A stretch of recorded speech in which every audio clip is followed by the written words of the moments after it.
menendo yako iweza uwa Mwokozi ajapo umlaki mawinguni, sije kutwa ukihaha kama mbwe aliyekosa mawindo. Dunia itanyamazishwa siku hiyo Bwana atakaposhuka na mfalme wake, kumlipa kila mtu sawa sawa na matendo yake. Angalia mienendo yako, Mwokozi ajapo umlaki mawinguni, usije kutwa ukihaha kama mbwe aliyekosa mawindo. Dunia itanyamazishwa siku Bwana shuka na mfalme wake, kumlipa kila mtu sawa sawa na matendo yake.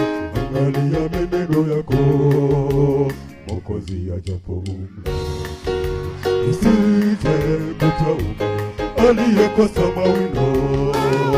Dunia itanyamazishwa siku